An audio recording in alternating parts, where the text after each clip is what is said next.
நாம் தமிழர் கட்சி பொருளாளர் செய்தியாளர்களை சந்தித்து வருகிறார். அந்த நேரலை காட்சிகளை பார்க்கலாம். எதிர்கட்சியை தூக்கி வெளியே அனுப்புவதும் புறங்கணிப்பதும் ஏற்றுக்கொள்ள முடியாது என்ற காரணத்தினால் அந்த போராட்டத்திற்கு ஆதரவு தெரிவித்து நாங்கள் குரல் கொடுக்கிறோம். பாராளுமன்றத்திலே இவங்க இன்றைய எதிர்கட்சிகள் தமிழ்நாட்டிலே ஆளுங்கட்சிகளாக இருக்கின்றன.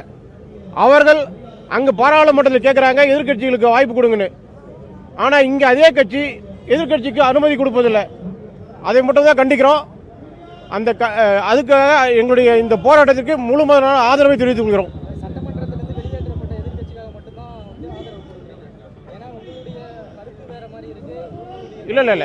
எங்கள் கருத்து சொல்கிறேன். நிவாரணம் வேற, இழப்புகள் வேற, ஒவ்வொன்றும் வேற வேற. இப்போ ஒரு போராட்டம் மக்களுடைய குரலை இவங்க சட்டமன்றத்தில் குரலை எதுக்கு கேட்க போகிறாங்க, பேச போகிறாங்க. அந்த பேசுறதுக்கே தடை செய்கிறாங்கல்ல, அந்த வன்முறை அரசியலை நாங்கள் எதிர்க்கிறோம். அந்த போராட்டத்தை அவங்க செய்கிற போராட்டத்தை நாங்கள் ஆதரவு தெரிவிக்கிறோம். இந்த சட்டமன்ற தொடரில் இவங்க பங்கேற்கக்கூடாது என்று தடை செய்யப்பட்டதையும் நாங்கள் வன்மையாக கண்டிக்கிறோம்.